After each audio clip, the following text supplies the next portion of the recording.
This is Bean to Barstool, a podcast that looks at the intersections of craft chocolate, craft beer, and other artisan drinks. My name is David Nilsen. I'm a professional drinks writer, an advanced cicerone, the author of Pairing Beer and Chocolate, and the creator and host of this show. The music for this episode is by my dear friend, indie folk musician Anna P.S. You can find out more about Anna's music in the show notes or on annapsmusic.com. You can find links and information about our guests in the show notes as well. I hope you enjoy this episode of Bean to Barstool.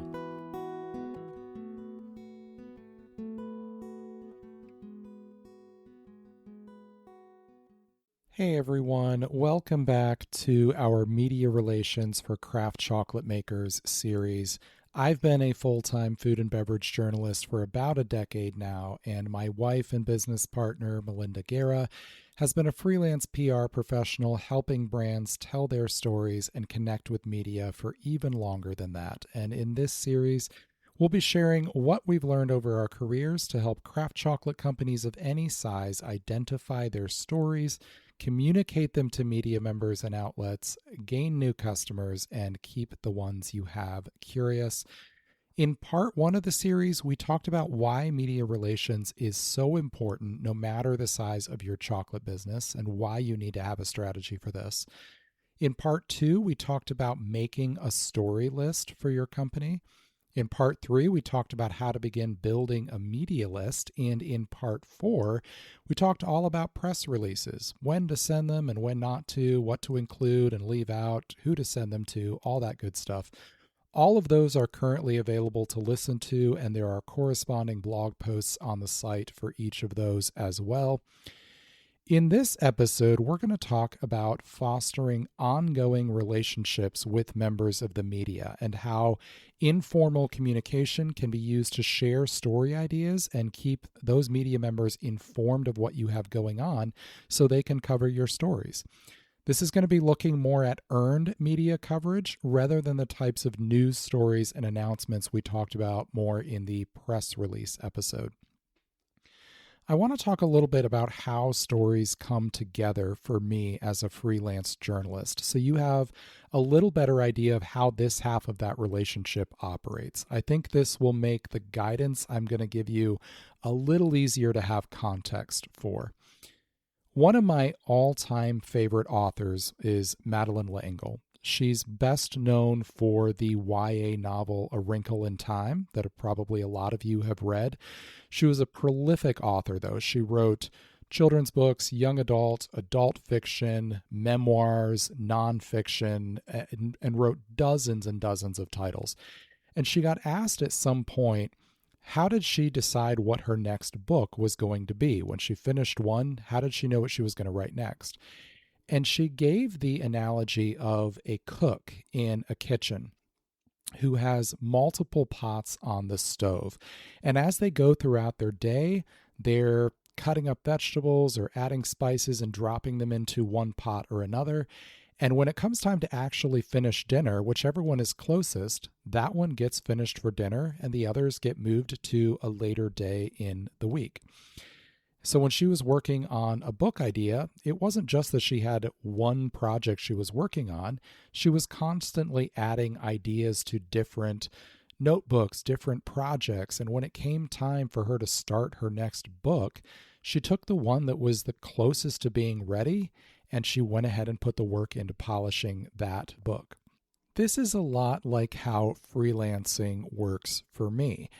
Sometimes stories are assigned to us as journalists or they come to us whole cloth, but most of the time we're looking over a massive pile of story ideas we have and trying to see which ones have the pieces they need or are timely and appropriate or catch our attention in a moment, and those are the ones that we're going to pitch to editors so that we can actually write and publish those stories.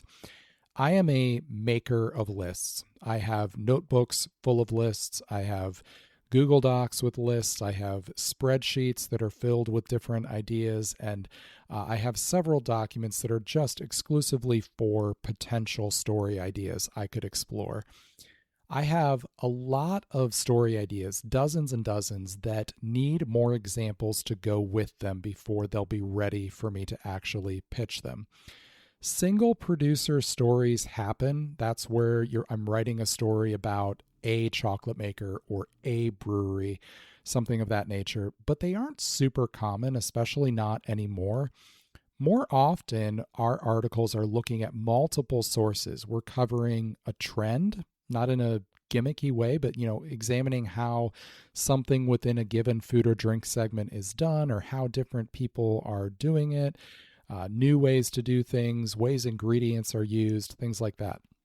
And those require multiple sources for them. So I did one recently for the Chocolate Professor that was all about chocolate bars featuring smoke flavors, so smoked cacao. And I had multiple different craft chocolate makers interviewed for that who were using different techniques and creating different products. I did an article a year or two back about breweries that host unusual side businesses within their tap rooms. So there was one that has a record store in their tap room, and one that has a running shop on their property because they have a lot of runners who come to their location to use the trails near them. So they actually partner with a running shop for running shoes and things like that. So covered that and looked at all these different examples as a way to give other breweries ideas for maybe partner businesses that they could bring in to work with. Tons and tons of examples I could give you of stories like that, where there's a central idea and I need lots of different sources that can provide different perspectives for that. I am not waiting until I have a story greenlit for a publication before I'm beginning to do that work. When I'm pitching as a freelancer, when I'm pitching story ideas to editors, I need to have those ideas, those details, those sources, a rough outline. I need to have that already in place to be able to show them what the story would be so they can decide in an educated way if that is right for their publication or not. So I have lists of story ideas where I am underneath that, I am adding just little notes and possible sources and different angles to explore with that. And I'm casually doing that on an ongoing basis as I come across new potential sources or places that fit with one idea that I have on that list. And then I'm starting new ones as something else noteworthy comes to my attention. And each week, as I'm looking at the pitches that I'm going to send out, I'm looking at those ones that are closest to being ready and seeing if I have what they need, and then I'm finishing them up and crafting them into pitches and sending those out to editors. Or I'm taking an idea that I'm really passionate about and I'm patiently taking the time to research and find those different pieces and then getting that ready and sending it out. Something similar happens for the grassroots media members within Craft Chocolate that I talked about in a previous entry in this series. We're talking about podcasters and bloggers and content creators that are uniquely relevant within Craft Chocolate. They aren't pitching stories, but they're doing content planning, and they're still doing that same kind of thing where they're looking through ideas and figuring out who they're going to use for those. When we talked in the last episode about press releases, we were primarily looking there at news stories. So those are timely announcements that have a call to action associated with them. When it comes to earned media coverage, these tend to be longer lifespan stories that we hope will hook a reader or listener or viewer's curiosity, and we can be a little bit more patient in developing them. We'll be right back.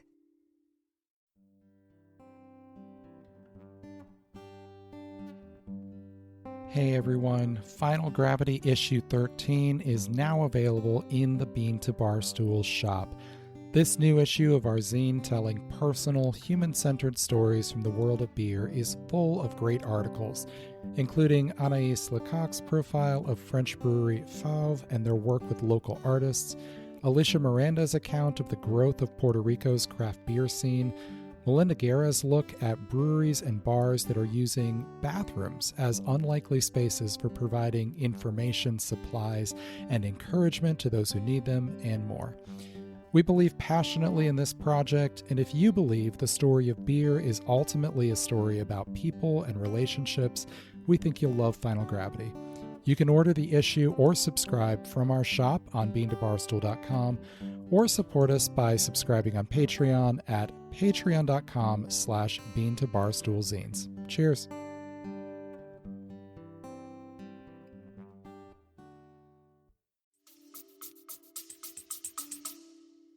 This is where having an ongoing relationship with media members comes in handy for both parties. You as the chocolate maker, me or somebody else as the media member, freelance journalist, a TV reporter, whatever it might be. In the episode about building a media list, Melinda and I discussed how to make contact with media members. So we discussed how to find contact info. We emphasized the importance of social media in this and being able to find media members and establish a beginning communication with them. You can follow media members on social media, interact with their posts, learn a little bit about them. And that can help you familiarize yourself with the ones you think are the best fits for you, and also keeps you from just coming out of nowhere when you do actually reach out to them formally.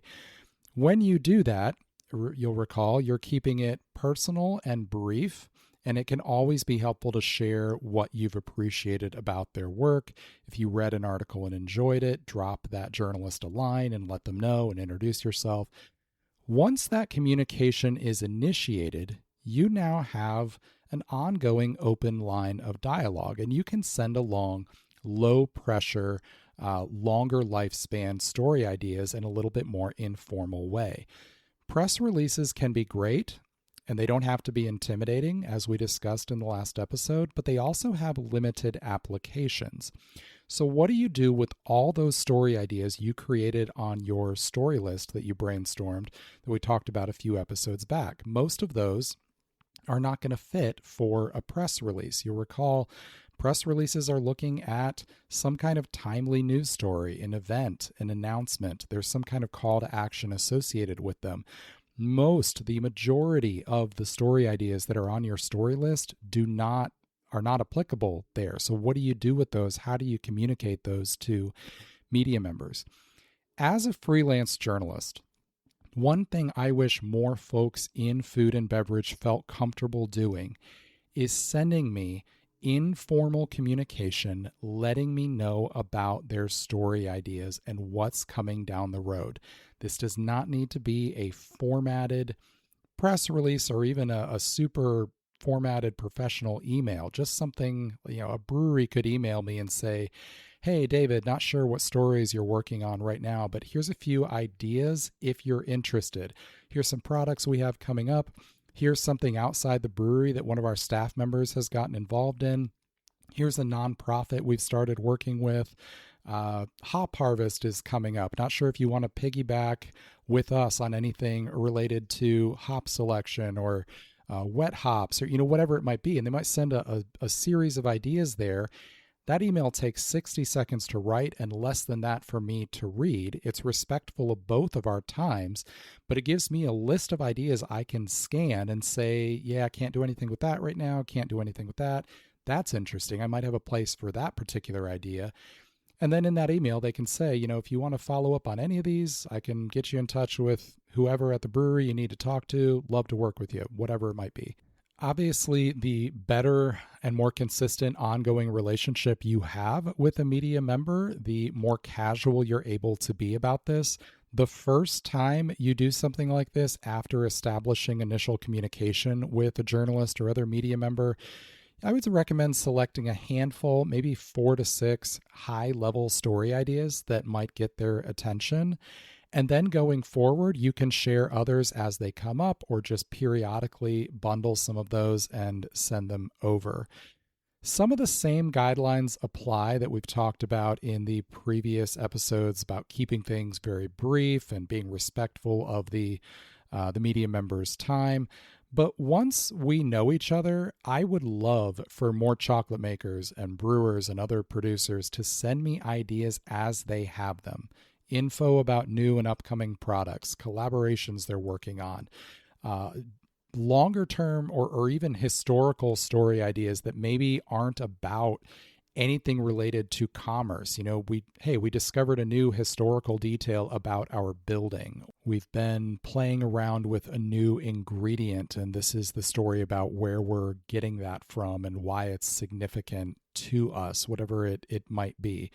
Doing this does mean, like with all the other communication we've talked about, including press releases, that you do need to know a writer's beat and what they cover. Though once you're within as narrow a niche as the craft chocolate industry, if this is a journalist who has expressed interest in that, or you have communication with them and they're interested, you're kind of already within those boundaries. The better you know an individual media member, maybe the more specific you can be in stories that you think will apply to them. But you're mostly safe as long as they've already expressed interest about craft chocolate, because this is a fairly narrow interest to begin with. Doing communication in this way with media members for most of those earned media story ideas is a much easier lift for you, and it provides me with what I need for my work, story ideas. In the press release episode, Melinda and I talked about the fact that you won't get a response to most of your press releases, and that's okay. Similarly, I won't be able to use most of these story ideas that you send me informally. Most journalists are not going to be able to use most of those, but most of them are not time sensitive in any way. They might give me an idea for a story that I develop over time and include you in, or they fit in a story that I'm already working on but isn't ready yet. Sometimes a brewery or chocolate maker has let me know about something they're doing, and a story has come to fruition from that 6 or 12 or 18 months down the road. As long as that story idea was not time sensitive in some way, that just means that there's a longer on ramp to get that story ready, but it is just as valuable as something time sensitive that you send out. So even though I won't be able to use most of those story ideas you send, letting me know a long list of those things that you have going on allows me to see if any of them do fit with what I'm working on, rather than sending formal communication with one big idea on it that is either complete hit or miss. Either I can use it or I can't. I know it might feel unprofessional to do communication in this way, and it is important to already have a relationship in place with a media member before you begin this kind of dialogue, but I would love to see more chocolate companies doing this. This also applies to working with those grassroots media within craft chocolate that we talked about a couple episodes ago, the bloggers and podcasters and newsletters, content creators who have a small but dedicated following specific to craft chocolate. You can have that same kind of ongoing informal communication with them. So introduce yourself. If you don't already have a relationship with a journalist or other media member, start there. Tell us a little bit about what you do in as efficient and succinct a way as possible. I know I've said it multiple times, but reach out when you liked a story. You're rarely going to have more goodwill than when you're sincerely complimenting someone or expressing appreciation for their work. So that is a golden opportunity to begin communication with a media member when you have sincerely appreciated something about their work that can begin that conversation. It is also entirely appropriate, if the media member is geographically close to you, to invite them for a tour of your factory or your shop. I have a colleague in beer writing who got invited to tour a nearby brewery to her that she knew by name but wasn't terribly familiar with. And while she was there, they took her all around, showed her the brewery, let her taste some things. At the end of the tour, they said something just kind of toss away about a water reclamation project that they had, where they were reusing wastewater from the brewery to be able to reduce water waste. And that stuck in her brain. She ended up working on a bigger story that looked at water reclamation projects within the brewing industry and used them as a primary source within that. That wasn't why they brought her on site. They didn't even realize that was a story idea, but if she hadn't been there in person, she never would have found out about it. So bringing somebody on site, just letting them kind of be in your space and feel the vibes and see the building and see ingredients and equipment and talk to you and your people, that can often do a lot to not only build a relationship, but to bring out story ideas that maybe you were not even aware of. This does not have to be a mercenary thing. I mean, there should not be any strings attached to that of come on site and now you owe me coverage. This is just a way for you to build a deeper relationship with a media member, invite them to come and see what you're doing. Here's the thing that you really have to understand. There are thousands of businesses in the craft chocolate world, chocolate makers, cacao farms, cacao importers and brokers, chocolate shops, etc. Those of us who want to cover the industry, or those who might be interested in doing so, but maybe don't cover it exclusively or don't even know much about it yet, we can't tell the stories we don't know about. We aren't ignoring great stories that are sitting right in front of us, but we need your help to let us know what's going on and let us know what those stories are. So, feel free to practice on me. My email is beantobarstool@gmail.com. If we don't already know each other, send me an introductory email. Let me know about what you do and what some of your company's stories are. Let me know if you'd like help in evaluating what some of those stories might be. I am not selling anything. I don't have a consulting business attached to this. I'm a journalist, and it benefits me to have chocolate makers and other companies who know what media needs and how to work with us. So I want to hear from you. Please practice on me as a starting point, and then branch out to the other media members on the media list that you are brainstorming. In the last episode, looking at press releases, we discussed that most of the places you'll be sending those to will be legacy media that is most likely local or regional to you. The benefit of that kind of coverage, especially given that it has a specific call to action attached to it, is pretty clear. You're hoping consumers make a direct decision based on seeing that coverage, and they're in the position to do so. You might be wondering, though, what the benefit of coverage is that is not in your area. So for national or international publications that are not in your local geographic area. So these stories don't have a call to action. And this goes back to what we discussed in the very first episode of this series when we discussed why you need a media plan.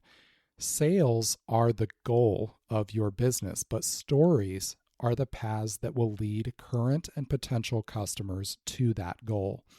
Your most valuable assets in building connection and gaining customers are not your products, but your stories. Good chocolate is necessary. You have to be making good chocolate, but quality is not primarily what is going to turn casual consumers into customers. It is curiosity and connection. Those are just as important as quality. When you're included in a broader story, so it doesn't have a call to action, someone isn't being asked to do anything, their defenses are lowered and they're able to allow their curiosity to flourish a bit more.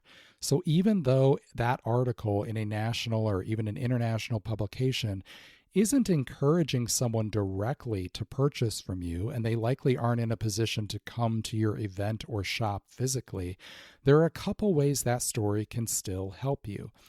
First, one of the great things about chocolate is that it can be shipped. I write about a lot of alcohol producers, and they have a lot more restrictions there when it comes to shipping direct to consumer. But temperature limitations aside, in the summer months, you can make customers anywhere as a chocolate company through your website.